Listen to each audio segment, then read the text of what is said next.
आप सभी को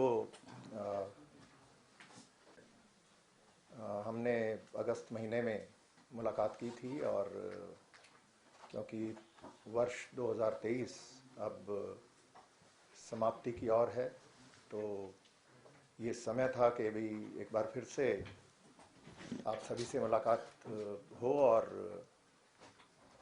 जो प्राथमिकताएं हमने बात की थी अगस्त के महीने में, उनके बारे में एक बार फिर से बात की जाए और जिन मुद्दों पर काम हुआ है उसके बारे में और जो और काम होना है उसके बारे में चर्चा की जाए। तो जैसा आपको ध्यान होगा,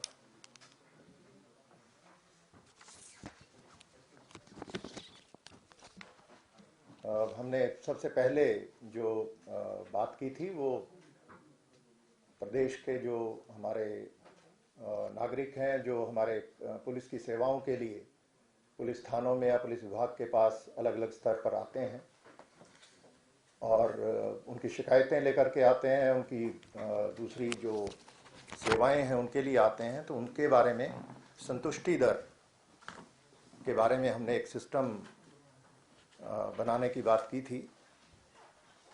तो उसमें मुझे ये बताते हुए हर्ष अनुभव होता है कि भाई हम वो सिस्टम हम लागू कर पाए और फीडबैक का एक व्यवस्था हमने पूरे प्रदेश में बनाई है। और जो संतुष्टि दर है हमारी नागरिक सेवाओं की, वो 99% से अधिक सभी जिलों में निकल कर आई है। और जो हमारे कंप्लेनेंट्स हैं, जो शिकायतें आती हैं, उनमें भी 70% से अधिक जो हमारे शिकायतकर्ता हैं, उन्होंने जो पुलिस की हैंडलिंग है, पुलिस की जो उनको सेवा मिली, उसके बारे में संतुष्टि जाहिर की है। सरल का एक सिस्टम है हमारी प्रदेश की सरकार ने जो बनाया, उसमें भी पुलिस विभाग की जो परफॉर्मेंस है वो अभी पिछले कई महीने से उसमें सरल स्कोर 10 में से 10 है। इसके अलावा जो हमारी डायल 112 का आपको पता है कि एक बड़ी व्यवस्था जो पिछले 2 वर्ष में हमारी प्रदेश सरकार ने एक लागू की, माननीय मुख्यमंत्री और गृह मंत्री जी के निर्देशन में उसमें ये काम हुआ और जुलाई 2021 से ये व्यवस्था शुरू की गई, जिसके तहत 630 इमरजेंसी रिस्पांस व्हीकल पूरे प्रदेश में लेके आए गए। और उस व्यवस्था के तहत जो 4 लाख से भी ज़्यादा इस बार हमारी शिकायतें इस वर्ष में डायल 112 के सिस्टम पर जो मिली हैं, उनमें 92.84% लोगों ने संतुष्टि जाहिर की। और जो रेस्पॉन्स टाइम हमारा 16 मिनट से ज़्यादा था 2021 में, वो घट के अब 8 मिनट 5 सेकंड पे जो औसत रेस्पॉन्स टाइम है वो 8 मिनट 5 सेकंड रह गया है, जो अपने आप में एक संतोष का विषय है। और मुझे उम्मीद है कि इसको और बेहतर किया जाएगा।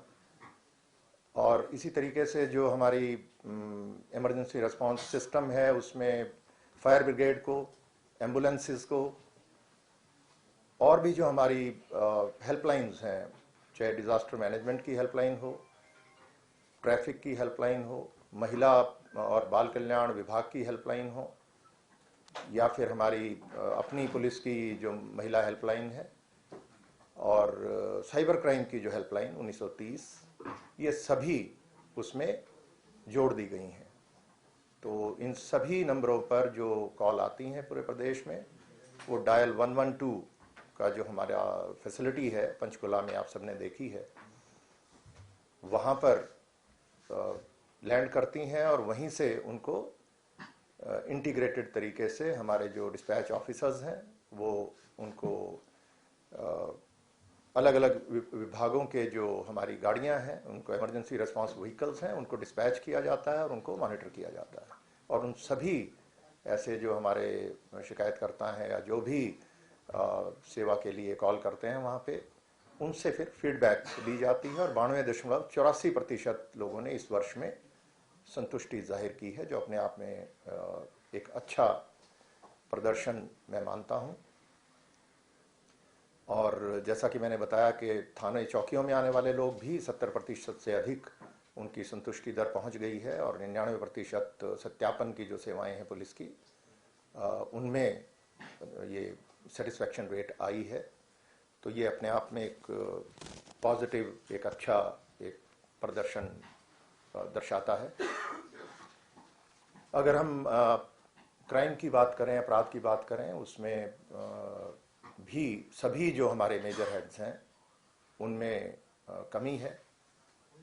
चाहे वो डकैती का हेड हो या कोई लूटमार, छीना झपटी या महिलाओं के विरुद्ध अपराध हैं, सभी में 7 से लेकर 30% तक की अलग अलग इसमें गिरावट दर्ज की गई है। हालांकि आंकड़ों के आधार पर कोई भी परफॉर्मेंस, अपराध के आंकड़े अपने आप में पर्याप्त नहीं होते।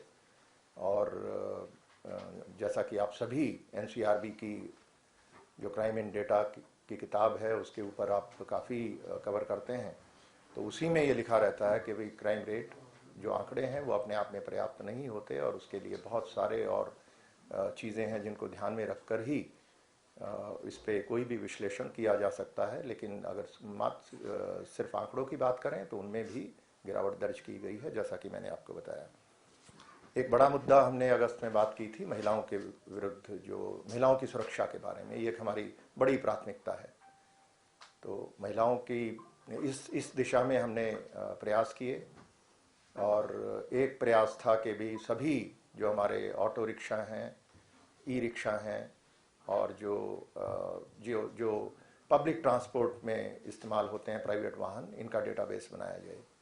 तो मुझे प्रसन्नता होती है बताते हुए कि 8 जिलों में ये काम 100% पूरा हो चुका है। और बाकी सब स्टेट की बात करें तो करीब 71% डेटाबेस बनकर तैयार हो चुका है। और वो डेटाबेस अब हमारे 112 का जो सिस्टम है उनको मुहैया करा दिया गया है।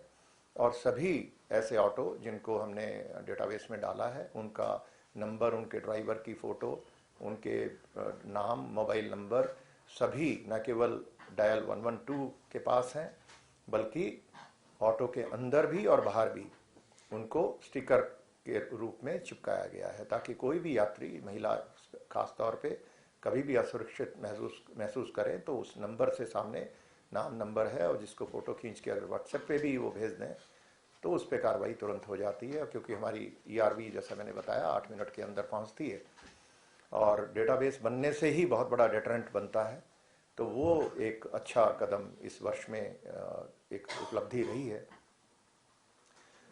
इसी प्रकार से एक दूसरा जो एक अभियान था कि क्राइम अगेंस्ट वीमेन के जो हमारे ऐसे हॉटस्पॉट्स हैं जहाँ पे महिलाओं के साथ कोई भी अभद्र व्यवहार या किसी किस्म की छेड़छाड़ का रिपोर्ट होती हैं, ऐसे सभी पॉइंट्स को चिन्हित करके वहाँ पे उनको CCTV कैमरे लगाना और उनको पुलिस की प्रेजेंस वहाँ सुनिश्चित करना।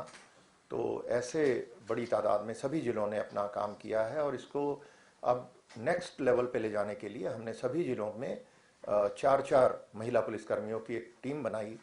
और वो टीम की स्पेशलाइज्ड, उसकी जो महिला विशेषज्ञ हैं उनसे ट्रेनिंग कराई गई है। और ये टीमें जो स्कूल हैं, कॉलेजेस हैं जहाँ लड़कियाँ पढ़ती हैं, और जो जहाँ पे महिलाएं काम करती हैं, ऐसी कंपनियाँ, ऐसे वर्क प्लेसेस, तो वहाँ पे जा कर के सभी संपर्क स्थापित करके महिलाओं के साथ उनसे फर्स्ट हैंड इंफॉर्मेशन लेना कि ऐसे कौन से स्थान हैं, कौन से बस स्टैंड हैं या टैक्सी स्टैंड हैं, ऑटो स्टैंड हैं, या कॉलेजेस या ईटिंग जॉइंट्स के सामने, या कोई भी ऐसी पब्लिक ट्रांसपोर्ट की कोई ऐसा रूट है रोडवेज़ का या दूसरा जहाँ पे कोई गलत उनके साथ व्यवहार होता है या असुरक्षित महसूस करती हैं वो, तो उस पर क्राउड सोर्सिंग एक तरह से करके उन सभी स्थानों को सुरक्षित सिक्योर करना। तो ये एक बड़ा हमारा एक काम इस आने वाले वर्ष में रहेगा। इनकी ट्रेनिंग हो चुकी है और ये सभी स्कूलों में या और कॉलेजेस में इन्होंने जाना शुरू कर दिया है। और जो गत वर्ष में हमने ऐसे पॉइंट्स आइडेंटिफाई किए वो सिक्योर किए जा चुके हैं। तो इसी तरीके से एक बड़ा हमारा प्रायोरिटी वो ड्रग्स के बारे में भी हमने बात की थी। तो ड्रग्स में 3800 से ज़्यादा इस वर्ष में मुकदमे दर्ज करके और करीब 5,500 ऐसे लोगों को गिरफ्तार किया गया जो नशा बेचने में संलिप्त थे या जो जिनके पास नशीले पदार्थ पाए गए। और इनमें करीब 618 ऐसे बड़े तस्कर जो कमर्शियल क्वांटिटी में डील करते थे उनको पकड़ा गया है। और ये लोग ऐसे हैं जिनको, क्योंकि कमर्शियल क्वांटिटी में आपको पता है कम से कम 10 वर्ष की सज़ा है और 20 वर्ष तक सज़ा हो सकती है। तो इनको 2 साल से पहले बेल नहीं मिलती। तो ये लोग जो 618 बड़े तस्कर हैं इनको जेलों में पहुंचाया गया है। और 45 के करीब ऐसे बड़े तस्करी में शामिल लोग हैं जिनको पिट एनडीपीएस एक्ट के तहत 1 वर्ष का डिटेंशन राज्य सरकार के स्तर पर आदेश हुए और उन सभी को अरेस्ट करके डिटेंशन सेंटर्स में भेजा गया है। तो इसी प्रकार जो प्रॉपर्टीज़ को अटैच करने का काम था वो भी बड़े स्तर पर किया जा रहा है। तो नशे के ऊपर ये एक सभी की साझी जिम्मेदारी है। उसमें हमारे बहुत सारे विभाग शामिल हैं और एनकॉर्ड जो हमारी नारकोटिक कोऑर्डिनेशन की कमेटियां हैं, जो इस बार मुझे खुशी होती है बताते हुए कि उसकी जो 6 मीटिंगें साल में होनी होती हैं और 6 की 6 इस वर्ष हुई हैं। 6 मीटिंगें जो उनमें एक मीटिंग मुख्यमंत्री जी की स्वयं की अध्यक्षता में और बाकी चीफ सेक्रेटरी की अध्यक्षता में होती हैं और वो रेगुलर की जा रही हैं। उनमें सभी विभाग अपना अपना जो उनकी ड्यूटियां हैं वो अच्छे से कर पा रहे हैं। और उसमें जो इसके अलावा जो पब्लिक आउटरीच का एक बड़ा प्रोग्राम आपने ध्यान होगा आपको सितंबर माह में साइक्लोथॉन जो पूरे प्रदेश में आयोजित की गई, उसका बहुत अच्छे उसके परिणाम आए और उसी को आगे बढ़ाते हुए अब हमने पुलिस विभाग ने पिछले 2 महीने में हर ज़िले में जो ऐसे खास तौर पे वो ज़िले जो पंजाब सीमा के साथ लगे हुए हैं वहाँ पर खेलों को एक बड़े स्तर पर ऐसे जो हमारे गांव हैं जिनमें नशे की या क्राइम की या लॉ एंड ऑर्डर के हिसाब से कोई समस्या आती है, उन सभी को हमने जो हमारे स्टेडियम्स हैं उनको टेक ओवर करके जो जहाँ पे जो हमारे एसपीओज और पुलिसकर्मी हैं जिनका खेलों का बैकग्राउंड रहा है, जो खेलों में एक्टिव रहे हैं राज्य स्तर पर या राष्ट्रीय स्तर पर जिन्होंने खेलों में भाग लिया है, उन सभी की ऐसे जो खेल परिसर हैं उनमें ड्यूटियां लगा करके सभी गांव के बच्चे जो यूथ है उनको खेलों की तरफ उनका रुझान बढ़ाना और उसमें काम बड़े स्तर पर किया जा रहा है और उसके बड़े अच्छे परिणाम रहे हैं। तो इसके 2 मकसद हैं, एक तो यूथ को ड्रग्स और क्राइम से दूर करना और दूसरा खेलों को बढ़ावा देना। तो इस कार्यक्रम को हम आगे जारी रखेंगे इस वर्ष में और इसको और बढ़ाएंगे। तो ड्रग्स का एक बड़ी प्राथमिकता रही इनके खिलाफ काम करने की और प्रदेश को नशा मुक्त बनाने की दिशा में जो काम किया गया वो उस अच्छी उपलब्धि रही और इसको और आने वाले वर्ष में हम करते रहेंगे। तो इसी प्रकार से एक बड़ा जो मुद्दा है जो आप सभी जानते हैं साइबर क्राइम्स का है। साइबर क्राइम्स पूरे देश में एक बहुत बड़ी समस्या के रूप में उभर कर सामने आया है और हरियाणा प्रांत में भी एक बड़ी समस्या है और लगभग 1000 से लेकर 1200 कंप्लेंट्स हमें हर रोज़ प्राप्त होती हैं और उसमें 200 से लेकर 250 व्यक्ति हैं जिनके साथ कोई ना कोई धोखाधड़ी साइबर क्रिमिनल्स के द्वारा की जाती है।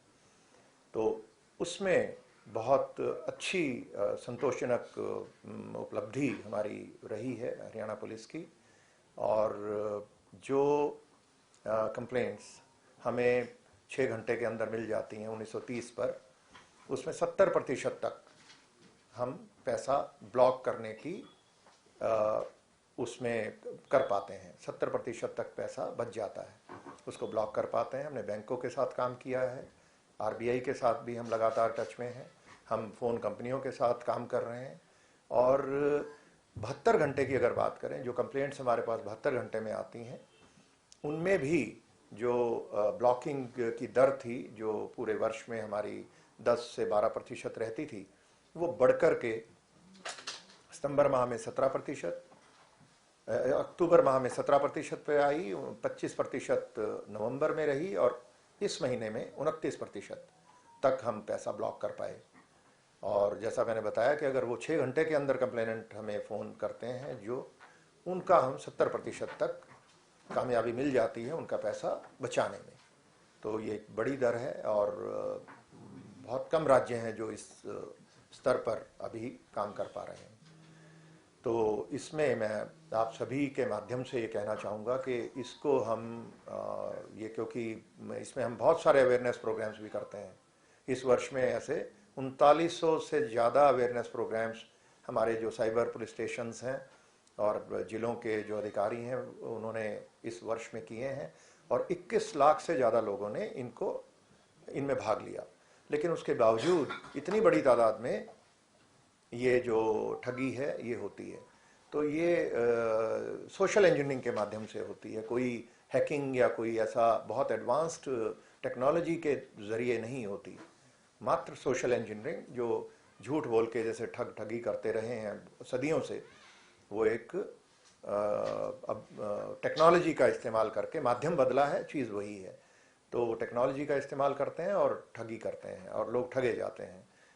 बहुत ही साधारण सी चीज़ों पे लालच में आकर के लोग उसमें पैसे डबल करने का लालच, या कोई बहुत कम समय में अमीर बनने का लालच, तो वो उनको उसकी वजह से वो साइबर क्रिमिनल्स के शिकार हो जाते हैं। तो मेरी आप सभी से ये दरख्वास्त है मीडिया से कि हम इसको कवरेज दें पूरी, और साइबर क्राइम की जो जितनी कवरेज आनी चाहिए उसको और बढ़ाएं, और उसमें जो इंसिडेंट हों उनको भी उनके बारे में बताएं, और साथ साथ क्या क्या नहीं करना है, डूज एंड डोंट्स, जो अवेयरनेस के पॉइंट्स हैं, उनको ज़रूर एक उसमें बॉक्स में आप ज़रूर उनको लगातार सजग करते रहें। हम भी उसमें प्रयासरत हैं, और इसमें मीडिया और लॉ इन्फोर्समेंट एजेंसियां अगर मिलकर के काम करेंगी तो इस जो मैनेज है ये साइबर क्राइम की, इसको हम इस पे विजय प्राप्त कर पाएंगे, ऐसा मुझे विश्वास है। लेकिन इसमें बड़ा योगदान आपका रहेगा, और मुझे उम्मीद है कि इसमें आप लगातार काम करते रहेंगे। तो साइबर क्राइम्स के ऊपर बड़ी उपलब्धि रही, और इसमें बैंकों के साथ जो हमने काम किया, अब बैंक्स भी हमारे साथ जो छुट्टी के दिन उपलब्ध नहीं रहते थे, उनके नोडल अफसर या शाम 5 बजे के बाद नहीं मिलते थे, अब कुछ बैंकों ने तो अपने नोडल अफसर हमारे ही जो 1930 का सेंटर है वहीं पे बिठाना शुरू कर दिया है।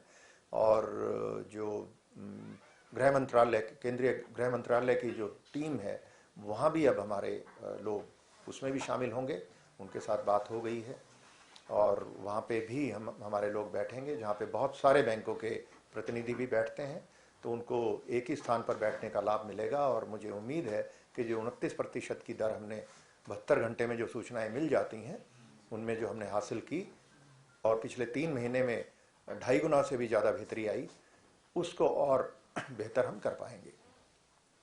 पर आपकी मदद से मैं चाहूँगा कि लोग इतने सजग हों कि वो 6 घंटे के अंदर ही बताएं, और ऐसा अगर होता है तो हमारी सफलता की दर 70% से भी अधिक रहती है।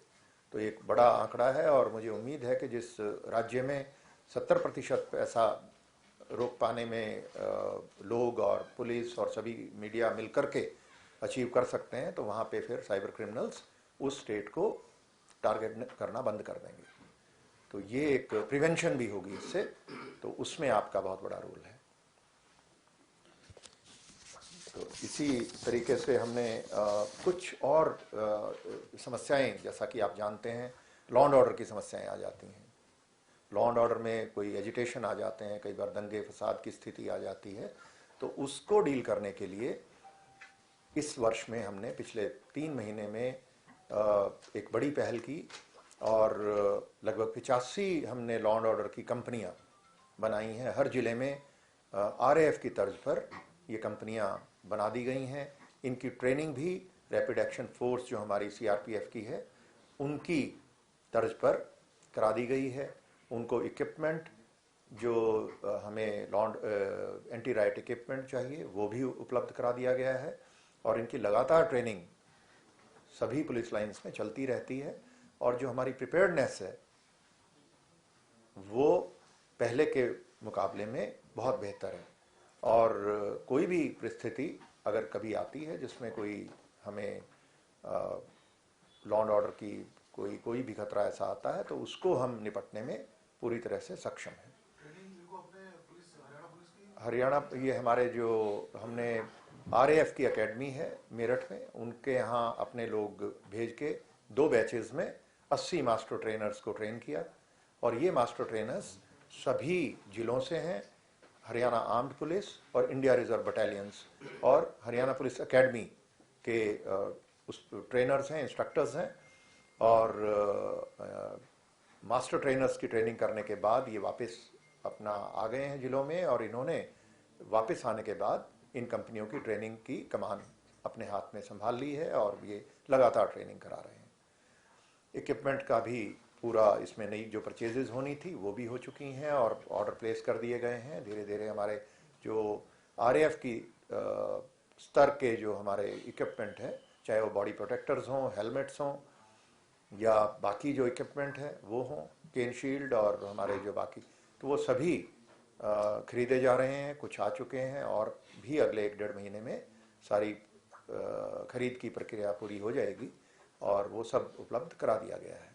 इसी तरीके से हमारी कोई ऑर्गेनाइज क्राइम जो है उनसे डील करने के लिए 53 हमने स्वैट टीम्स का गठन किया है। ये कमांडो हमारे CRPF की जो कमांडो ट्रेनिंग सेंटर है वहाँ पे हमने 500 हमारे कमांडोज की ट्रेनिंग करवा के और उनको 53 टीमों में बांट करके सभी जिलों में इनको तैनात किया गया है। तो ये 53 टीमें, इनमें 10-10 लोग शामिल होते हैं। 10 लोगों की टीम है जिसमें एक इंचार्ज, एक उनका 2IC और 8 जवान। तो इनको ये कमांडोज की जो बेहतरीन ट्रेनिंग पूरी करके आए हैं और ये सारी टीमें हाजिर रहती हैं हर जिला पुलिस मुख्यालय पर पुलिस लाइन के अंदर।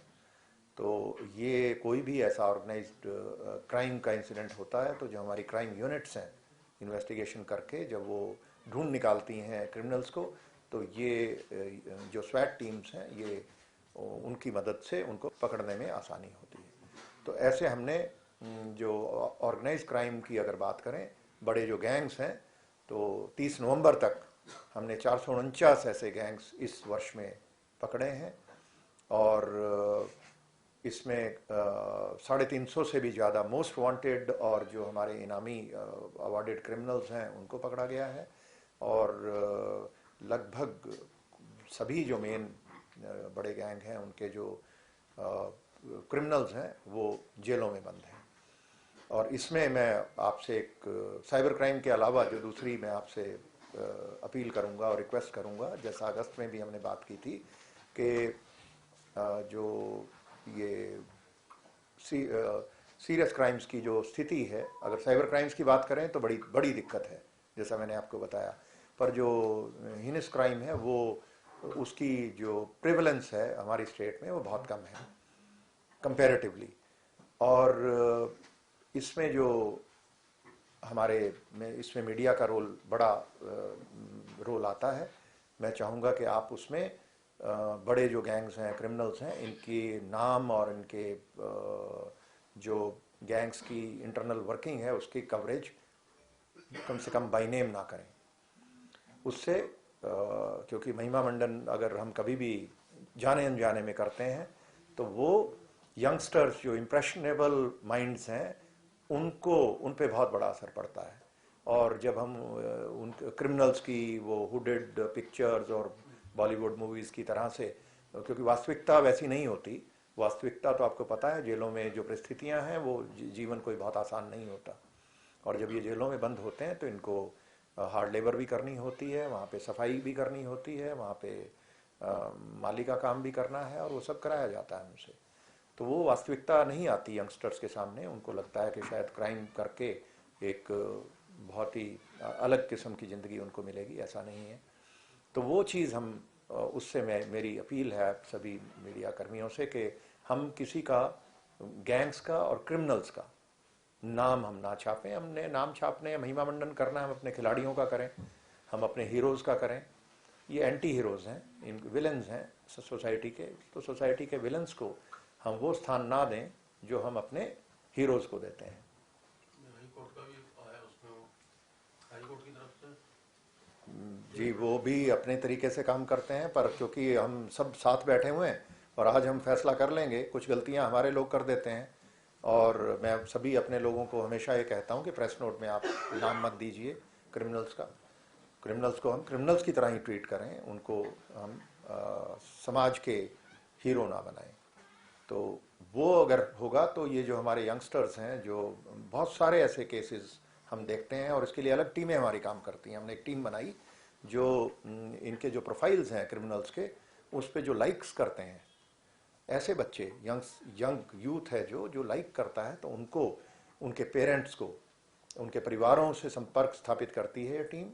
उनको बुला करके काउंसलिंग भी की जाती है, बच्चों पे भी काउंसलिंग की जाती है, और उनको ये समझाया जाता है कि भाई क्राइम और क्रिमिनल से दूर रहना है।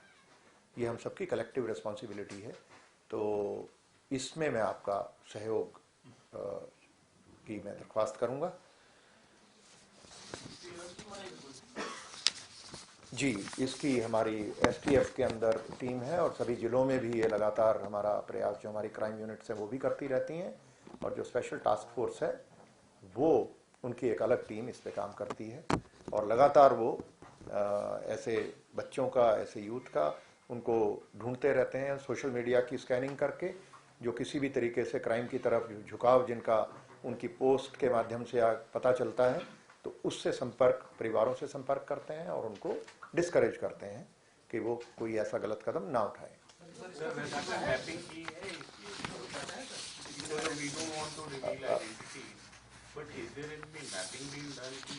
अभी मैं एक बार अपनी बात कर लेते हैं।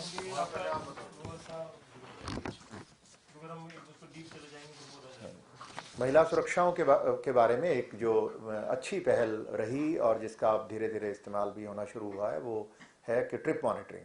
हमने एक व्यवस्था बनाई है कि जो भी महिलाएं कब किसी वजह से वर्क प्लेस पे कई बार लेट हो जाती हैं, पूरे प्रदेश में अगर वो काम करती हैं, जो उनको कई बार लेट नाइट ऑफिस में बैठना पड़ता है, तो और चिंता होती है परिवारों को, माँ बाप को होती है, और वो उनको खुद को भी रहती है।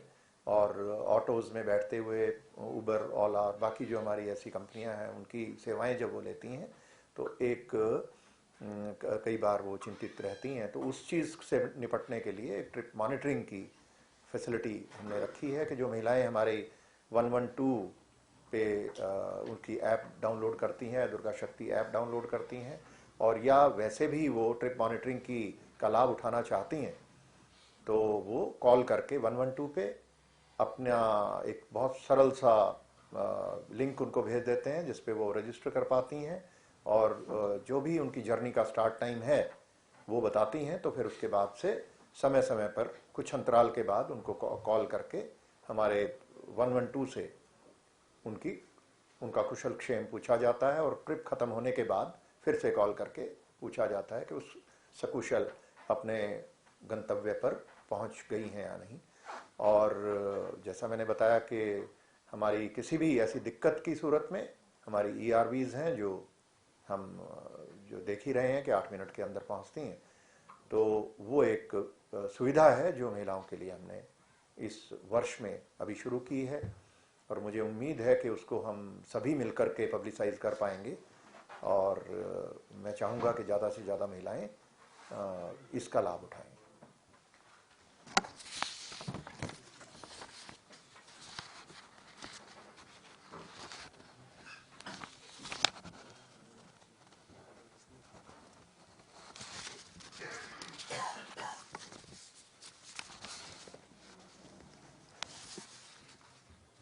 इसी प्रकार से जो हमारी क्राइम की हमने बात की कि जो हमने क्रिमिनल ये जो गैंग्स और जो हमने मोस्ट वांटेड 449 गैंग और 378 मोस्ट वांटेड क्रिमिनल्स इस वर्ष में पकड़े हैं। इसके अलावा 12,000 से भी ज़्यादा 12,310 प्रोक्लेम्ड ऑफेंडर्स और जो बेल जंपर्स हैं वो इस वर्ष में गिरफ्तार किए गए हैं। और इन टीमों को भी हम मजबूत कर रहे हैं। स्टेट क्राइम ब्रांच में जो प्रोक्लेम्ड ऑफेंडर्स और बेल जंपर्स को गिरफ्तार करने के लिए जो टीम है उसकी स्ट्रेंथ हमने अभी डबल कर दी है और उम्मीद है कि ये संख्या हम आने वाले वर्ष में और अधिक बढ़ाएंगे और जो ओवरऑल हमारी पेंडेंसी है इसमें उसको क्लियर किया जाएगा। तो इसी प्रकार से सड़क दुर्घटनाओं की अगर बात करें, हमारी सड़क सुरक्षा, हमारी रोड सेफ्टी एक बड़ा मुद्दा हमेशा से रहा है और इसमें पिछले अगर 15 वर्ष में अगर हम इसका आंकड़े देखते हैं तो वर्ष 2009 में से लेकर के 2023 तक जो प्रदेश में दुर्घटनाओं की संख्या है और दुर्घटनाओं में जो फैटेलिटीज़ होती हैं उनकी संख्या बढ़ी नहीं है। ये 4800 4700 लेके 5000-5100 का एक आंकड़ा है जो हर वर्ष यही है पिछले 15 वर्ष से। हालांकि जो हमारे व्हीकल्स हैं उनकी पॉपुलेशन प्रदेश में बहुत बड़ी है और जो एक्सप्रेसवेज हैं, जो हमारे हाईवेज हैं, उनकी जो एवरेज स्पीड है वो बहुत बड़ी है। आप जानते हैं कि जब एवरेज स्पीड बढ़ती है तो जो एक्सीडेंट नॉर्मली नॉन फैटल होता है वो अगर ज़्यादा स्पीड पे जब होता है तो वो फैटल एक्सीडेंट में कन्वर्ट हो जाता है और मृत्यु होने की संभावना बढ़ जाती है एक्सीडेंट पे।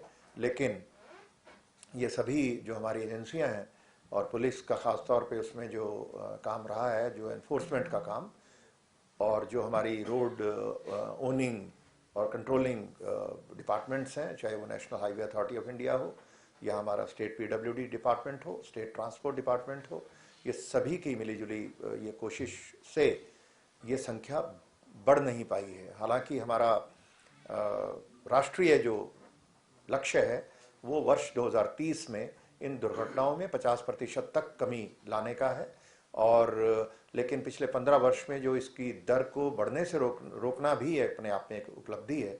और मुझे उम्मीद है कि अब जो जिस दिशा में आईआईटी मद्रास के साथ हमने इसमें मिलकर के काफ़ी काम किया है, उनकी जो IRAD करके प्रणाली है उसको लागू कर दिया गया है जो कि ऑटोमेटिकली जो दुर्घटना प्रोन पॉइंट्स हैं उनको आइडेंटिफाई करती हैं, ब्लैक स्पॉट्स को, और उन पे फिर हमारे सभी विभाग जो रोड ओनिंग एजेंसियां हैं वो काम करती हैं। तो IRAD की जो प्रणाली IIT मद्रास की है उसको वो सफलतापूर्वक लागू हो चुकी है और इस वर्ष हमारा लक्ष्य ये है कि उन IIT मद्रास के साथ कोलैबोरेशन जो हमारी चल रही है इसमें हम सभी ट्रॉमा सेंटर्स की रेटिंग करें, जिसका काम शुरू हो चुका है हेल्थ डिपार्टमेंट के साथ मिल करके, और रेटिंग करके और एम्बुलेंस ड्राइवर्स, जितनी हमारी एम्बुलेंसेज हैं वो इंटीग्रेट हो गई हैं। अब हमारी 139 एम्बुलेंसेज स्टेट में वो हमारे 112 के साथ सेंटर के साथ इंटीग्रेट हो चुकी हैं और बची हुई एम्बुलेंसेज को भी हम अगले 1-2 महीने में इंटीग्रेट कर पाएंगे और ये जल्दी से जल्दी दुर्घटना स्थल पर पहुँचें और जो हमारे विक्टिम्स हैं रोड एक्सीडेंट के, उनको जल्दी से जल्दी गोल्डन आवर में ही अच्छे ट्रॉमा सेंटर में ले जा करके उनका इलाज शुरू हो पाए। तो ये गोल्डन आवर में जब इलाज हो पाता है तो उसको उसमें बचने की जो प्रतिशत है वो बढ़ जाता है। तो उससे हमारी जो फैटेलिटीज़ हैं इसमें मुझे पूरी उम्मीद है कि वर्ष 2024 में कमी आएगी और ये एक बड़ा हमारा एक लक्ष्य इस वर्ष का रहेगा।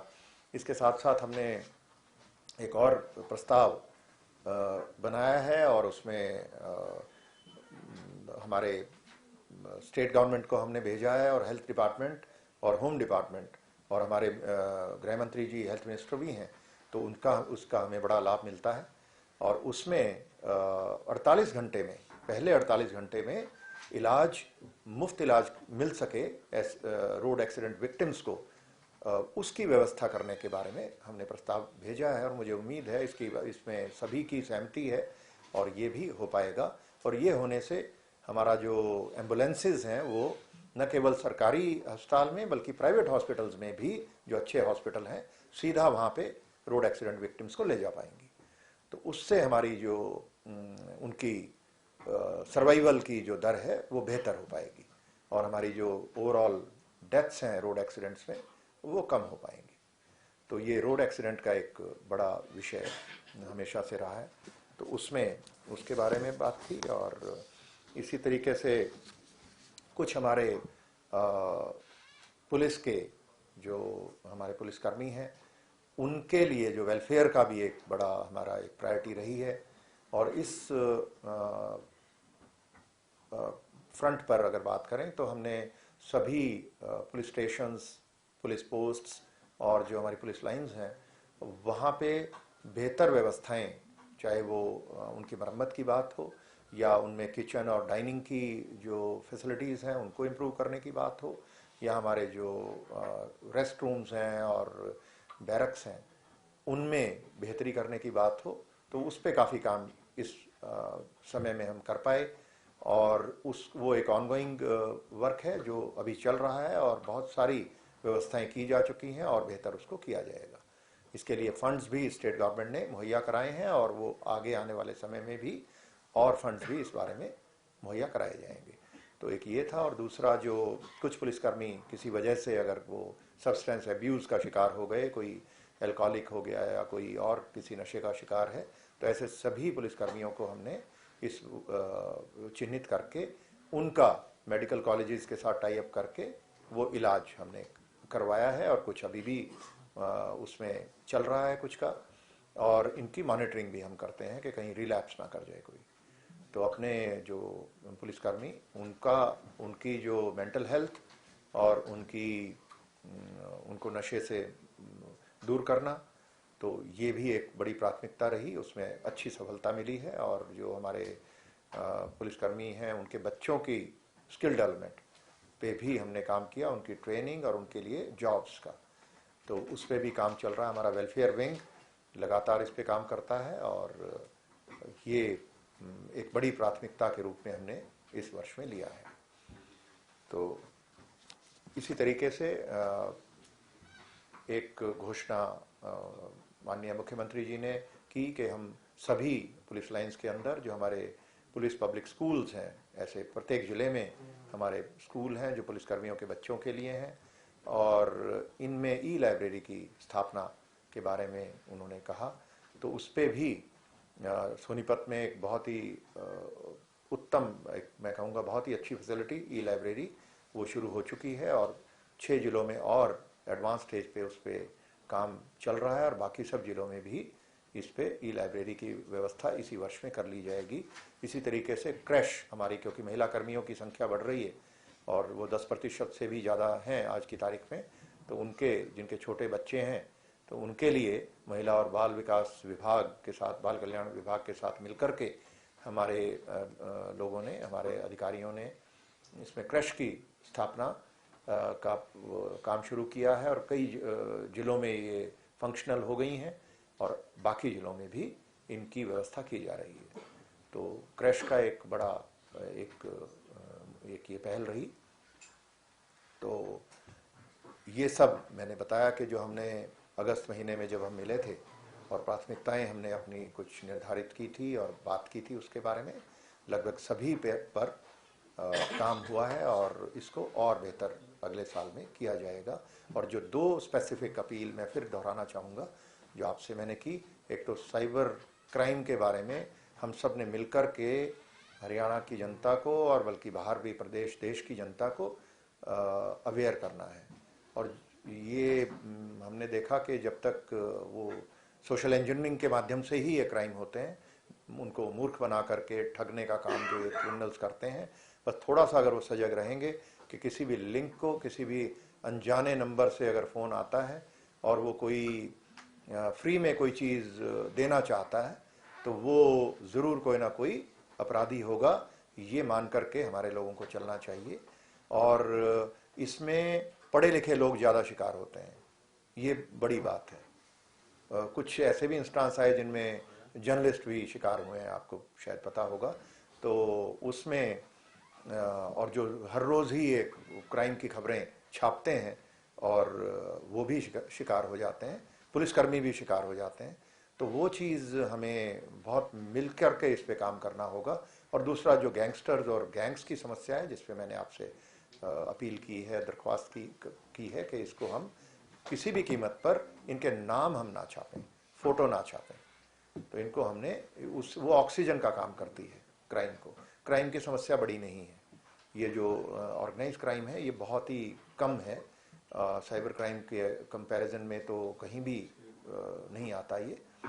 तो बाकी क्राइम्स भी इस पे एक अच्छी हमने पीछे स्टडी की और मैंने 20 साल का ऐसे 25-23 साल का डेटा 2000 के बाद का देखा, तो लगभग सभी हेड्स में क्राइम में वो रिडक्शन है, या उसमें जो क्राइम रेट जिसको हम पर लाख पॉपुलेशन बोलते हैं, जो एक अच्छा एक पैमाना है क्राइम को आंकने का। और अगर आप एनसीआरबी की किताब जो आप पढ़ते हैं उसमें भी एक वर्ड ऑफ कॉशन के नाम से एक पेज होता है शुरू में, अगर आप उसको पढ़ेंगे तो उसमें बड़ा स्पष्ट ये लिखा जाता है कि भाई आप क्राइम के आंकड़ों पर ना जाएं, आप क्राइम की दर पर जाएं, यानी पर लाख पॉपुलेशन की दर पर जाएं। और साथ साथ अगर किसी भी शीर्षक के तहत, किसी हेड के तहत अगर कोई आंकड़ा बढ़ता है तो वो उसको पुलिस या लॉ एनफोर्समेंट के साथ सीधा जोड़ करके देखना वो उचित नहीं होगा, क्योंकि क्राइम के बहुत सारे फैक्टर होते हैं और उनको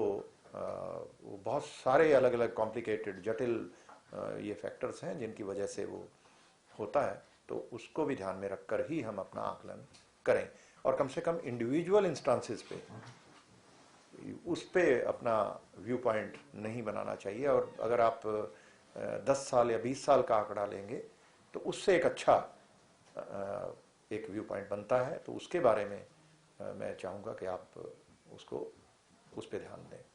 जी, इसके साथ साथ मेरी जो बात थी वो समाप्त हुई। और आप अगर कोई सवाल पूछना चाहते हैं। सबसे चैलेंजिंग क्या आपको लगा इन दिनों में, और सबसे अच्छा आपको क्या लगा कि ये काम हमने किया और ये तुरंत हो गया?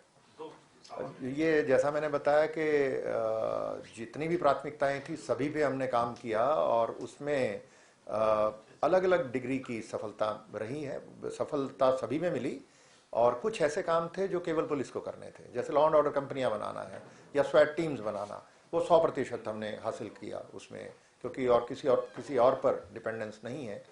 तो वो सारा काम पूरा हुआ। और साइबर क्राइम्स क्योंकि इसकी प्रिवेलेंस बहुत ज़्यादा है और उसमें जो हमने ये जो ब्लॉकिंग रेट 70% तक की आई, जो 6 घंटे में अगर हमें रिपोर्ट हो जाए और उसमें 70% तक हम उसको रोकने में कामयाब, प्रिवेंट करने में कामयाब हो पाते हैं, ये बहुत बड़ा एक संतोष का विषय है। और उस टीम को हमने बहुत मजबूत किया। जो सर ये साइबर से जुड़ा है सर, एक आर्टिफिशियल इंटेलिजेंस का जो नया थ्रेट आ रहा है, डीप फेक जो हो रहा है, तो उसके लिए कोई तैयारी आपने, कोई स्पेसिफिक सेल बनानी हो या कुछ हो? क्योंकि ये बहुत तेजी से बढ़ रहा है और इसमें मतलब जो कई लोग इसका एडवांटेज भी ले सकते हैं, डिसएडवांटेज भी मिलता है इसका। डीप फेक्स के बारे में आपको पता ही है कि वो राष्ट्रीय स्तर पर इस पे पहल की जा रही है और ये टेक्नोलॉजी का मुद्दा है। इसमें सोशल इंजीनियरिंग कम और ये जो हमारी टेक्नोलॉजी से ही इसको काउंटर किया जाएगा। और उसमें जो हमारी केंद्रीय सरकार के स्तर पर बड़ी पहल उसमें की जा रही है। और मुझे उम्मीद है कि जितनी भी प्लेटफॉर्म्स हैं, जो टेक्नोलॉजी की बड़ी कंपनियां हैं, ये जब सारी मिलकर के काम करेंगी तो इसका बहुत अच्छा समाधान इसमें निकलेगा, क्योंकि उसको ऑटो मोड में ही, सिस्टम से ही उसको डीप फेक्स को आइडेंटिफाई भी करना है। बहुत बड़ा चैलेंज है वो। साइबर फ्रॉड में सर जो जितना अमाउंट लोगों से फ्रॉड किया गया है उसका रेशियो क्या है सर, जो हम वापस लोगों को? हाँ, जैसा मैंने बताया कि वो कितनी जल्दी रिपोर्ट होता है उस पर निर्भर करता है। 6 घंटे में अगर वो पुलिस को 1930 पर अगर कॉल कर देता है विक्टिम, तो 70% संभावना है कि उसका ये दर हमारी 70% तक हम उसको ब्लॉक कर पाते हैं। ब्लॉक करके फिर वो पैसा कोर्ट के माध्यम से आदेश लेकर के उनको वापस कराया जाता है। इसी तरीके से हम 72 घंटे तक, अगर 72 घंटे की बात करें तो हम 29% तक पहुंच चुके हैं। वो हाँ, जिस भी अकाउंट में है, जब तक जहां तक पहुंचता है, इनके अकाउंट से निकल के दूसरे अकाउंट में गया, वहां से तीसरे में गया, तो जो भी अकाउंट जहां भी पहुंचा है उसको हम ब्लॉक कर पाते हैं, फिर उससे आगे नहीं जा पाता। सर आपने बताया कि किस राज्य से जो आपने पीछे बता बंगाल से या अपनी टीमें तैनात की हैं, किस राज्य से इस तरह घटनाएं ज्यादा हो रही है हरियाणा में? ये हमारी अलग अलग राज्य हैं, जिसमें वेस्ट बंगाल और हमारे झारखंड और बिहार भी है और राजस्थान है। ये बड़े हमारे हॉटस्पॉट्स हैं। तो हॉटस्पॉट्स का हमने नू हमारा यहाँ से क्राइम होता है वो दूसरी राज्यों को टारगेट करते हैं ज़्यादा, क्योंकि वो लोकल को वो कम करते हैं, क्योंकि पकड़े जाने की संभावना ज़्यादा होती है, पर वो करते हैं और उनमें हम लगातार उसमें उनको पकड़ते हैं। और इस साल एक बड़ा अभियान भी आपको पता है वो चलाया गया, जिसमें 4,96,000 के करीब मोबाइल फ़ोन सस्पेक्टेड जो थे वो बंद कराए गए, और इसमें 61,000 से भी ज़्यादा मोबाइल फ़ोन, इसके अलावा जो हमारे अलग अलग क्राइम में कहीं ना कहीं रिपोर्ट होते हैं, उनको हम ब्लॉक करवा चुके हैं। और ये आंकड़ा सबसे ज़्यादा है पूरे राष्ट्र में।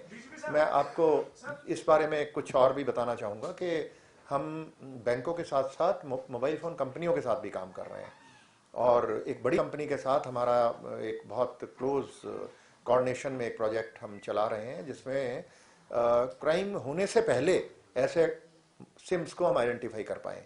और वो बड़ा अच्छा एल्गोरिथम हम उनके साथ मिलकर के डेवलप कर रहे हैं। उसमें एक जो प्रोटोटाइप बना उसकी हमने परफॉर्मेंस टेस्टिंग की, बड़े अच्छे रिजल्ट रहे, और उसके जो फीडबैक है वो हमने उनको दे दी है। उनकी टीम और हमारी टीम मिलकर के काम कर रही है, और इस पे इसी हफ्ते में वो हमें फाइनल प्रोडक्ट हमें मिलने वाला है, जिसको हम इस्तेमाल उनकी मदद से करेंगे। और ऐसे जो हमारे हॉटस्पॉट्स हैं जहाँ से हमें हरियाणा में ज़्यादा कॉल आती हैं, उन सर्कल्स में इस एल्गोरिथम को लगा करके हम उन मोबाइल फ़ोन्स का नंबर पता करेंगे कि जिनसे हमें फ़ोन आते हैं, आने वाले हैं, और उनको हम ब्लॉकिंग करेंगे। तो ये चीज़ एक प्रोएक्टिव मोड में हमारा काम चल रहा है। और इस कंपनी के साथ जो हमारी सर्विस प्रोवाइडर हैं, इसमें जो कामयाबी रहेगी, फिर हम बची हुई 3 कंपनियां हैं उनके साथ भी उसको रेप्लिकेट करेंगे। सर हरियाणा पुलिस फोर्स में जो जवान है उनकी कमी है, या क्या कारण है कि हरियाणा में चाहे गुड़गांव, फरीदाबाद, पंचकुला, इन शहरों की बात करें, चंडीगढ़ के साथ तुलना करें, तो सर वहाँ पर लोगों को ट्रैफिक डिसिप्लिन की बात हो या हर तरह खौफ रहता है। हरियाणा में आने के बाद वो खौफ खत्म है एक तरह से लोगों में। तो क्या कारण है सर, पुलिस फोर्स की कमी है या कोई और? जो इसमें एक अच्छा अभियान अभी हमने शुरू किया लेन ड्राइविंग का, और आपने देखा होगा कि जो गुड़गांव का एक्सप्रेसवे है, टोल प्लाजा से लेकर के दिल्ली बॉर्डर, उस पे लेन ड्राइविंग को एनफोर्स किया गया है, और उसके परिणाम अच्छे रहते हैं कि डिसिप्लिन की भावना आती है। और उसको हम नेशनल हाईवे जो हमारा 44 है और बाकी जो हमारे नेशनल हाईवेज हैं 152D हो, या उन पे कैमरे भी स्थापित किए गए हैं, और वही मॉडल जब एक्सप्रेसवे पे हमने लगाया उसको हम अपने नेशनल हाईवेज के ऊपर लगा रहे हैं। और इस साल का हमारा ये एक बड़ी प्राथमिकता रहेगी कि लेन ड्राइविंग को हम एनफोर्स करें, एक सेंस ऑफ डिसिप्लिन जो हमारे ड्राइवर्स हैं उनमें आए। और ये जो अभी आपने मुद्दा रेज किया चंडीगढ़ का या दूसरे राज्यों का और हरियाणा का, तो इसमें एक यूनियन टेरिटरी को कंपेयर नहीं कर सकते एक स्टेट से, लेकिन हम उसमें हमारी कमिटमेंट है कि उसको हम डिसिप्लिन ड्राइविंग में लेकर के आएंगे। सीसीटीवी की जी वो बन गया है, उसमें जो लास्ट हमारे वो लग चुके हैं सभी कैमरे, जो नेशनल हाईवे 44 है उस पर वो काम पूरा हो चुका है। उसमें जो कनेक्टिविटी है वो BSNL ने 3 महीने का उनका समय है, जो उन्होंने फरवरी एंड तक वो कनेक्टिविटी हो जाएगी। जो उनकी केबल है OFC केबल फाइबर डलना है, वो डलने के बाद इनकी फीड कैमरों की हमारा जो करनाल में centralised command and control centre है वहाँ तक पहुँचेगी, और फरवरी के बाद इसकी रियल टाइम में मॉनिटरिंग हम कर पाएंगे। ड्रग्स को लेकर काफी काम किया है, काफी रिकवरी हुई है, काफी डिटेल्स भी आपने दी है। ये सर रूट क्या है, हरियाणा में ड्रग्स कहाँ से आ रही है? हम पंजाब में देखते हैं ड्रोन से ड्रग्स आते हैं, वेपन्स आते हैं। क्या पंजाब से भी हरियाणा में जो पाकिस्तान से तस्करी होकर ड्रग्स सारे वो आ रहे हैं, यहाँ तक पहुँच रहे हैं? हमारे जो अलग अलग ड्रग्स के अलग अलग रूट्स हैं, उनके कुछ झारखंड, छत्तीसगढ़, वहाँ से भी कुछ सोर्सिंग होती है, और कुछ चीज़ें हैं जो ड्रग्स हैं जो पाकिस्तान से पंजाब में आती हैं, उसका कुछ भाग दिल्ली और हरियाणा, राजस्थान, बाकी स्टेट तक पहुंचता है। तो अलग अलग रूट्स हैं, कोई एक स्टैंडर्ड ऐसा नहीं है कि वो, लेकिन मध्य प्रदेश, छत्तीसगढ़ और ये भी काफ़ी हमारे यहाँ पे सप्लाई के एक सोर्स बनते हैं। विधानसभा में जब ये बात उठती है तो सामान्यतः पंजाब के साथ लगते जिलों की बात होती है कि वहाँ पर एक ड्रग्स का इशू ज़्यादा आ रहा है इस पे भी, क्योंकि आप तो बहुत माइनॉरिटी पे बहुत ज़्यादा इसको विजुलाइज करते हैं, एनालिसिस करते हैं। हमारे पास कम मात्रा में आ रही है ये, या कोई जैसे उन्होंने पूछा कि बड़ा स्मगलर भी कोई पकड़ा गया अभी तक, कोई बड़ा जो जिसको आप मासिज में कहते हैं कि ज़्यादा लोग भी पकड़े। जैसा मैंने आपको बताया कि कमर्शियल क्वांटिटी जिनके पास से पकड़ी जाती है, कमर्शियल की हमने क्वांटिटी की डेफिनेशन क्या रखी? कमर्शियल क्वांटिटी की एनडीपीएस में डिफाइंड है, वो उसमें सेंट्रल गवर्नमेंट तय करती है बाई नोटिफिकेशन, और वो समय समय पर बदलती रहती है, क्योंकि वो अलग अलग ड्रग्स की अलग अलग है, बहुत बड़ी लिस्ट है, और उसमें जो भी उसमें उससे ज़्यादा जब पकड़ी जाती है तो उसमें सज़ा अधिक है, मिनिमम सज़ा 10 साल है। तो ऐसे 618 लोग इस वर्ष में अरेस्ट हुए जो कमर्शियल क्वांटिटी की ड्रग्स के साथ पकड़े गए। जैसे अभी आपने देखा होगा पलवल में सीएमपी जो हमारा ये केएमपी है, वहाँ पर 4040 क्विंटल से भी ज़्यादा पॉपी हस्क के साथ ट्रक पकड़ा गया, जो कि छत्तीसगढ़ की से आया था। तो वो 618 ऐसे बड़े तस्कर वो पकड़े गए हैं। का जो प्रयोग हो रहा है, जो चिट्टा के विधानसभा में ज्यादा चिट्टे शब्द का प्रयोग हो रहा है, जो हाँ, चिट्टा शब्द की जो ड्रग है जी, ये ड्रग तो ट्रकों में नहीं आ रही ना, तो कहीं हाँ, ये ट्रकों में नहीं है। 26 जी, ये अगर हम पंजाब के से कंपेयर करें तो वो सही नहीं होगा, क्योंकि वो बॉर्डरिंग स्टेट है और वल्नरेबिलिटी वहाँ काफ़ी ज़्यादा रहती है। तो लेकिन हाँ, हमारे यहाँ भी समस्या है और इस पे हमें सजग रहना है, और इसको बीच बीच में उनमें रिकवरीज होती हैं, स्मॉल क्वांटिटी में भी होती हैं, इंटरमीडिएट क्वांटिटीज़ में भी होती हैं, और कमर्शियल क्वांटिटीज़ में भी होती हैं अलग अलग ड्रग्स की।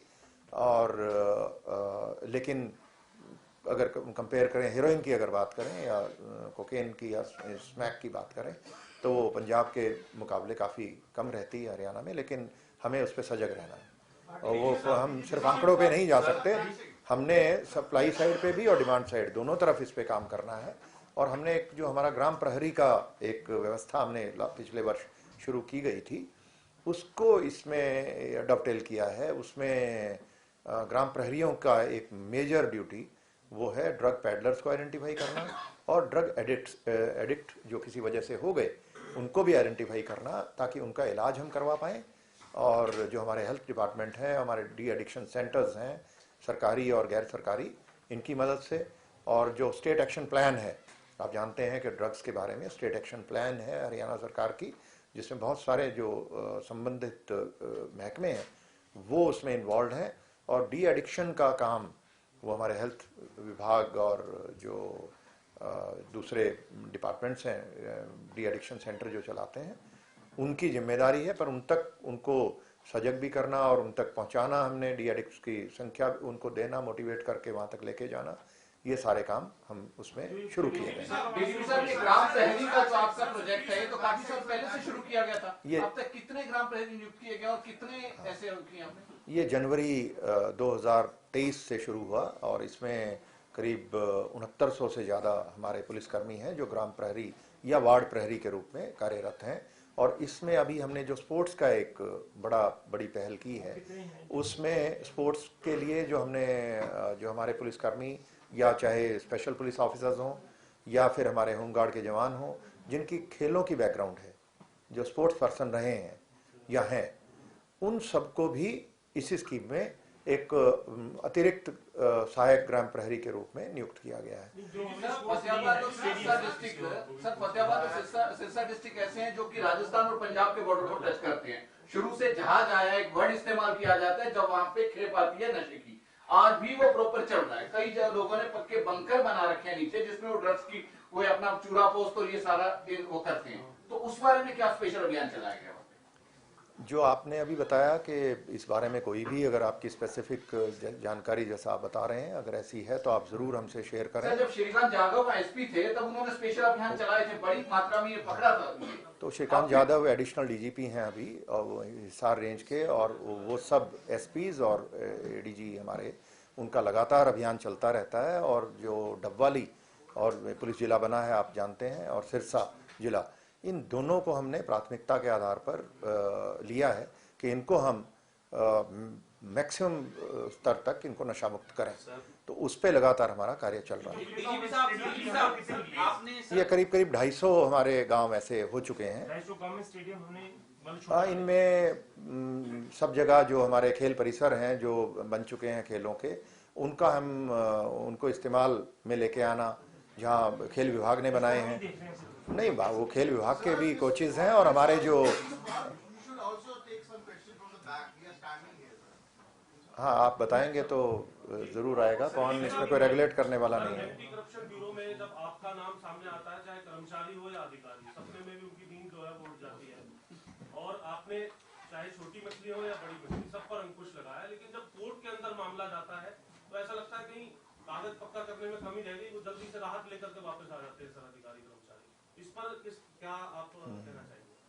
देखिए, एक जो हमारे देश में 3 पिलर हैं, 3 स्तंभ हैं हमारी पोलाइटी के, जुडिशरी है और न्याय, ये हमारी एग्जीक्यूटिव है और लेजिस्लेचर है। तो सबने अपना अपना काम करना है। एग्जीक्यूटिव की बात करें तो उनको लॉज जो बनाती है लेजिस्लेचर, उसको इम्प्लीमेंट करने का काम एग्जीक्यूटिव के पास है। उसमें लॉ एनफोर्समेंट एजेंसी हमारी, चाहे पुलिस हो या एंटी करप्शन ब्यूरो हो या एनफोर्समेंट डायरेक्टरेट हो या हमारी बाकी DRI और दूसरी एजेंसियां हैं, CBI, वो सभी लॉ एनफोर्समेंट का काम करते हैं। और जब इनका जो भी मुकदमा होता है उसमें कार्रवाई की जाती है, और करने के बाद जब हम अपनी रिपोर्ट, पुलिस रिपोर्ट चालान के रूप में कोर्ट के सामने रखते हैं, तो वहाँ पे ट्रायल चलता है। वो एक इंडिपेंडेंट संस्था है, वहाँ पे ट्रायल होता है। और जो हमारी अगर हरियाणा के एंटी करप्शन ब्यूरो की बात करें तो हमने 5 साल का डेटा एनालिसिस किया, और 5 साल पे ये आया कि 47.5% केसों में कन्विक्शन हुई, और बचे हुए जो केस हैं 22.5% ऐसे केस आए जहां कंप्लेनेंट हॉस्टाइल हो गए। यानी वो आपको पता है सामाजिक दबाव और वो सब, जब मुकदमा होता है और ट्रायल में जब गवाही आती है उसमें 1-2 साल का समय लगता है, और उसमें बहुत तरह के सामाजिक तरीके से प्रलोभन, लालच और दबाव और वो सब करके वो उनके फैसले हो जाते हैं, उनकी कॉम्प्रोमाइज़ जिसको कहते हैं, लोग कर लेते हैं। और 22.5% वो केस थे जिनमें कंप्लेनेंट हॉस्टाइल हो गया, और 6% के करीब ऐसे केस आए जिनमें हमारे शेडो विटनेस भी एक बड़ा इंपॉर्टेंट विटनेस होता है ट्रैप केसेस में, आप जानते हैं। तो ये 28.5% ऐसे केस निकले जो किसी न किसी के गवाहों के हॉस्टाइल होने की वजह से वो उनमें अभियुक्त बरी हुए, उनको संदेह का लाभ देकर अदालत ने बरी किया, बाइज्जत बरी नहीं किया। और 47.5 और ये मिला लें तो लगभग 80% हो जाते हैं। तो बहुत कम केसेस हैं जो किसी न किसी इन्वेस्टिगेशन की कमी की वजह से, और उसमें भी बहुत सारे केसेस जो एक्विटल होते हैं उनसे फिर सरकार में एडवोकेट जनरल के ऑफिस में उसको देखा जाता है। पहले डिस्ट्रिक्ट अटॉर्नी देखते हैं, प्रोसिक्यूशन विभाग देखता है, और विजिलेंस एंटी करप्शन ब्यूरो देखता है। इन सब की जो प्रस्तावना है वो AG ऑफिस जाती है, और AG ऑफिस में अपील करनी है या नहीं करनी ये फैसला वहां पे किया जाता है। और बहुत सारे जो 20% केस बचे उनमें करीब 12-15% केस ऐसे हैं जिनमें अपील की जाती है, यानी सरकार उससे सहमत नहीं होती जजमेंट से। तो ये 95% के करीब ऐसे केसेस हो जाते हैं। 5-7% ऐसे केस आते हैं जो इन्वेस्टिगेशन में किसी कमी की वजह से जिनमें बरी हुए, और जिसमें सरकार के स्तर पे भी फैसला होता है कि इसमें हमें अपील नहीं करनी चाहिए। तो आंकड़े ये दर्शाते हैं कि जो हमारी कन्विक्शन रेट है वो काफ़ी अच्छी है, और ख़ासतौर पे तब जबकि प्रोसिक्यूशन का जो विंग है वो अपना ACB का अपना नहीं है। CBI का जैसे आप जानते हैं कि उनका प्रोसिक्यूशन का विंग उनका अपना रहता है, उनके अपने प्रोसिक्यूटर ही प्रोसिक्यूट करते हैं, और ACB को वो सुविधा नहीं है। लेकिन प्रोसिक्यूशन डिपार्टमेंट के साथ मिलकर ही हम वो काम करते हैं, और 47.5% की जो हमारी कन्विक्शन रेट है वो संतोषजनक है। इसके अंदर जो विशल ब्लोअर है जो शिकायत करने आ रहे हैं, और उसने ये पाया है कि जब वो शिकायत कर देता है तो डिपार्टमेंट में या फिर जो महकमे के जो लोग हैं वो उसके साथ कुछ एक अलग भाव जो है वो रखते हैं। ऐसे लोगों के संरक्षण के लिए भी, क्योंकि उनके बूते ही आप ऐसे लोगों की गर्दन तक पहुंचते हैं, ऐसे लोगों के संरक्षण के लिए भी कोई प्लान है जो विशल ब्लोअर या शिकायत करता है? हम लगातार ध्यान रखते हैं, ये अपने जो सोर्सेज हैं या कोई भी जिस व्यक्ति की मदद से हमारा केस बनता है तो उनको उस विभाग से दिक्कत ना आए, इस बारे में भी हम लगातार प्रयास करते हैं, उनके साथ मीटिंग्स करते हैं। और ऐसे आपने देखा होगा, हीरोज गैलरी है, ये एंटी करप्शन ब्यूरो की वेबसाइट पे आप जाएंगे तो वहाँ पे एक हीरोज गैलरी हमने बनाई और वो हमारे हीरो हैं, उनको हम सम्मान भी देते हैं, उनके लिए हम सम्मान समारोह भी करते हैं और साथ साथ ये भी पूछते हैं उनसे कि कहीं कोई तंग तो नहीं करता है, कहीं कोई परेशान कर रहा है कोई विभाग। फिर उसमें हम प्रोएक्टिवली उनके सीनियर अधिकारियों के साथ टाई अप करके कोई अगर पेंडिंग पेमेंट है या कोई और दिक्कतें हैं उनको हम हल कराते हैं। एक आपने बड़ी उपलब्धि जो बताई है, इसमें से एक शायद रहेगी है, शराब के ऊपर भी आपने बड़ा उपलब्धि गेन की है जी। लेकिन शराब के साथ शराब वाले मामले में डेथ भी हुई है और बाई चांस वो अम्बाला और यमुनानगर के जिले की बाउंड्री पे 1 महीने तक शराब की फैक्ट्री अवैध रूप से चलती रही और हमारे पुलिस के डिपार्टमेंट के लोगों को उसका पता नहीं चला। तो मैं जानना ही चाह रहा हूँ, क्या उसमें एक्साइज के साथ आबकारी विभाग के साथ साथ रेवेन्यू डिपार्टमेंट के साथ साथ पुलिस की भी जिम्मेदारी थी पता लगाने की, या केवल आबकारी विभाग की? और इसमें हमने किया क्या जो आगे इस प्रकार जिस स्पेसिफिक केस के बारे में आप बात कर रहे हैं वो 23 अक्टूबर से एक गांव धनौरा गांव के जो अम्बाला जिले में है उसके आउटस्कर्ट्स बाहर, गांव के बाहर एक गन्ने के खेत के बीच में एक डिफंक्ट बिल्डिंग में इन लोगों ने किराए पर लेकर के एक फैक्ट्री लगाई जो 7 नवंबर तक काम करती रही। करीब 15 दिन वो चली और बिल्कुल गांव से बाहर गन्ने के खेतों के बीच में छुपा करके। तो उसमें हमने जो जांच हुई उसमें किसी भी विभाग के किसी अधिकारी की या कर्मचारी की इन्वॉल्वमेंट, संलिप्तता नहीं मिली। अगर उसमें मिलती तो उसमें हम ज़रूर उसमें आवश्यक कार्रवाई जो भी बनती है वो ज़रूर करते, ना पुलिस की, ना रेवेन्यू की और ना ही एक्साइज विभाग की।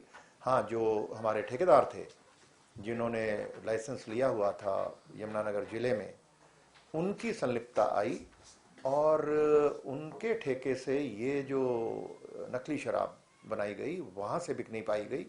उस पर एक्साइज विभाग ने भी, पुलिस ने भी पूरी कार्रवाई की। सारे के सारे ठेकेदार जो मेन लाइसेंसेस थे वो भी, उनके फाइनेंसर्स भी और उन्होंने जिनको सबलेट किया वो सब भी, और जहाँ जहाँ वो रॉ मटेरियल नकली शराब के लिए प्रोक्योर किया गया, चाहे वो ENA की सप्लाई थी, डीनेचर्ड अल्कोहल लिया गया या बोतलें, उनके लेबल, उन सबको गिरफ्तार किया गया। और जो कुछ क्रिमिनल्स की भी इन्वॉल्वमेंट आई उनको भी प्रोडक्शन वारंट पर लेकर के आके इंटरोगेशन हुई, उनको भी चालान किया गया है। और एक्साइज विभाग ने उनके सब ऐसे ठेकेदारों के जो ठेके कैंसिल किए, उनको रीऑक्शन किया और उनको बार करके पिछले ठेकेदारों को ये ठेके दोबारा से नए लोगों को दिए गए हैं। तो उस विभाग ने भी अपना काम, एक्साइज एंड टैक्स जो हमारे विभाग हैं टैक्सेशन, उन्होंने भी इसमें अपना कार्य पूरा किया है। उनके किसी भी कर्मचारी की इन लोगों के साथ कोई संलिप्तता सामने नहीं आई, ना ही किसी पुलिस के कर्मचारी अधिकारी की।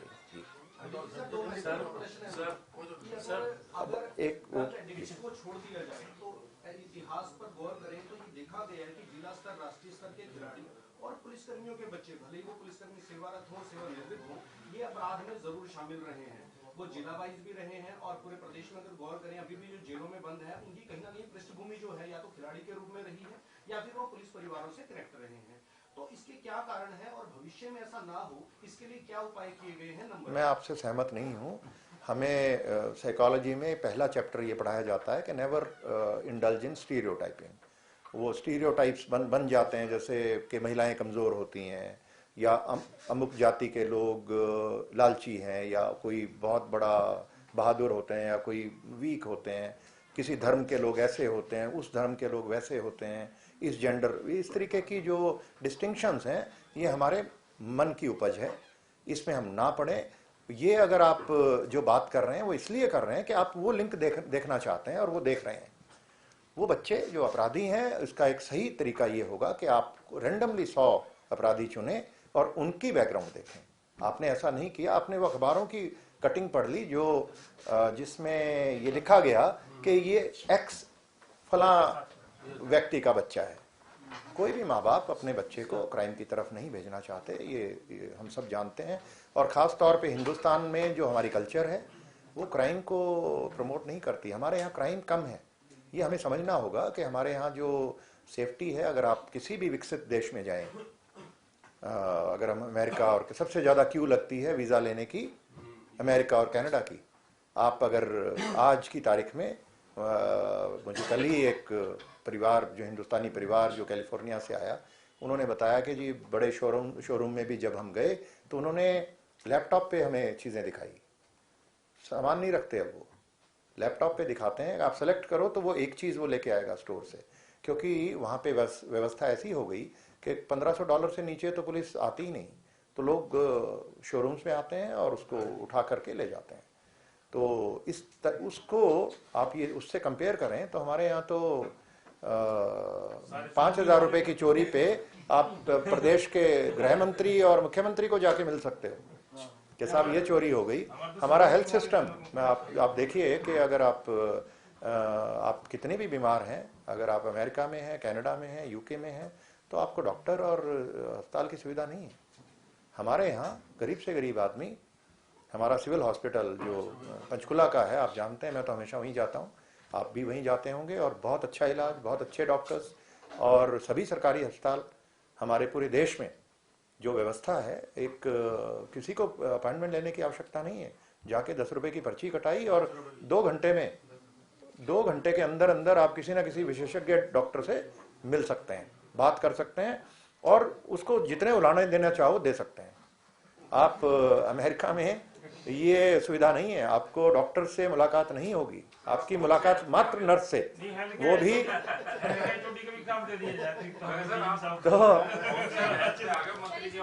तो हेल्थ का भी, और चाहे वो पुलिस हो, जो हमारी नागरिक सेवाएं हैं वो बहुत अच्छी हैं। नहीं ये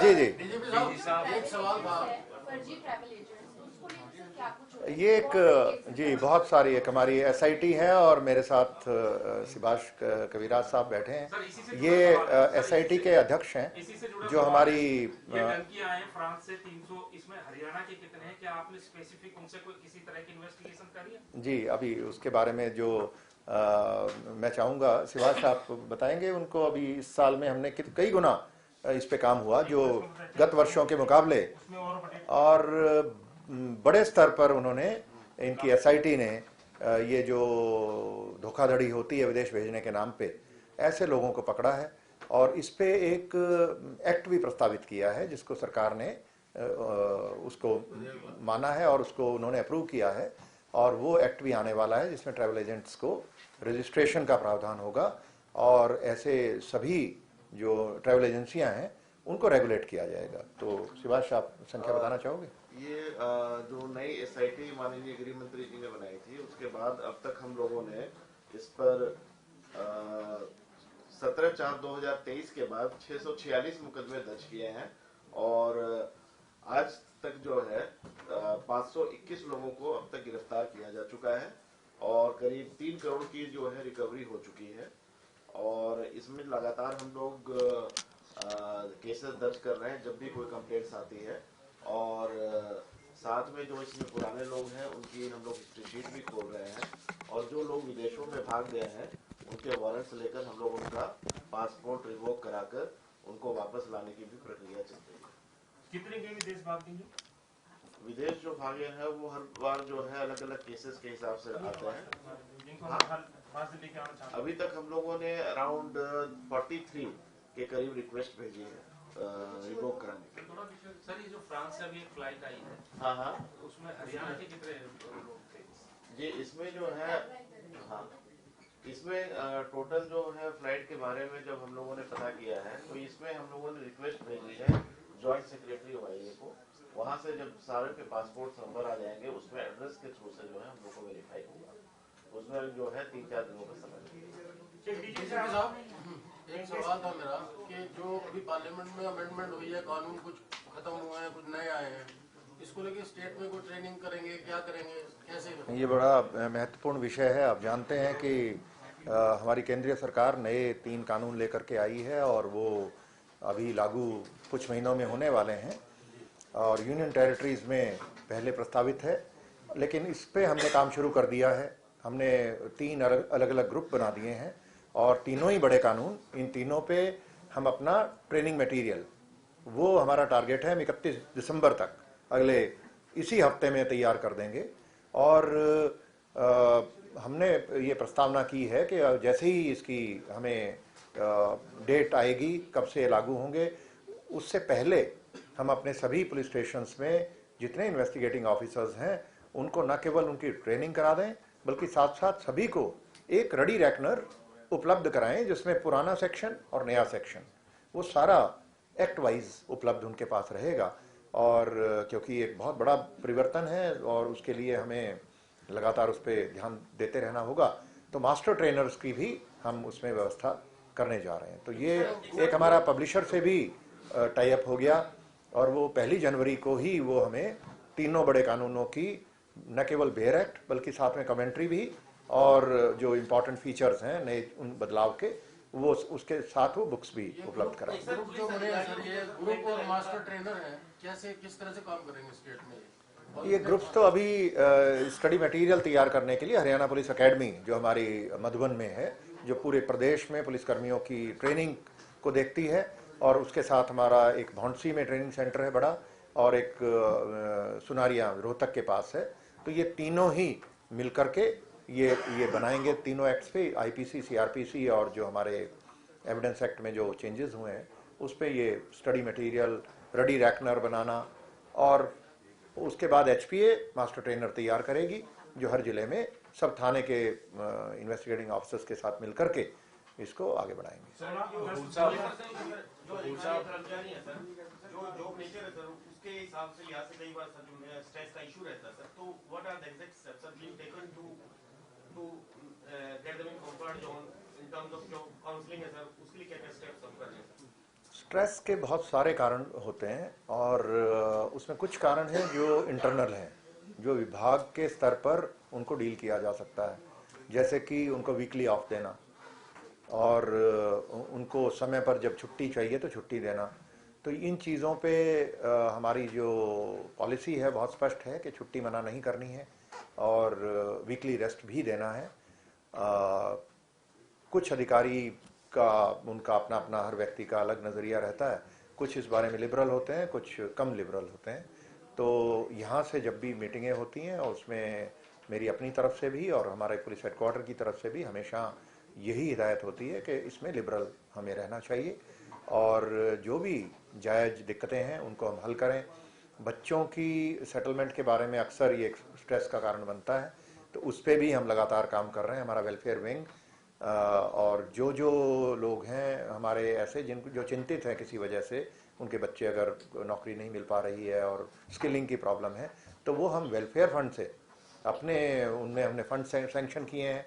हार्ट्रॉन के साथ टाई अप किया, इसमें आईटी के कोर्सेज 1-1 साल का कोर्स कराने का, और ऐसे बहुत बड़ी संख्या में जिन बच्चों ने पेरेंट्स ने अपनी जाहिर की रिक्वेस्ट भेजी, उनके हम उनको 1 साल का स्किलिंग का कोर्स भी कराएंगे, वो शुरू हो गया है। इसी तरीके से हमारे जो हैवी व्हीकल के ड्राइविंग लाइसेंसेस की व्यवस्था हमने की, सिक्योरिटी गार्ड्स के बारे में, और भी जो स्किल्स जिसके बारे में हमें ये फीडबैक आई कि हमारे पुलिसकर्मियों के खासतौर पे जो छोटे मुलाजिम हैं हमारे क्लास 4 हैं, उनके बच्चों की का रुझान है, तो उनमें हम उनको बिना किसी फाइनेंशियल बर्डन के उन पे पड़े हम अपने वेलफेयर फंड से ही, जो हम सब पुलिसकर्मी हर महीने कंट्रीब्यूट करते हैं, तो उस फंड से ही हम पैसे लगा करके और इन सब इंस्टीट्यूशंस के साथ टाई अप करके उस पर काम चल रहा है। कुछ ऐसे वजह होती हैं स्ट्रेस की जो हमारे विभाग की वजह से नहीं है, बाहर की वजह से हैं।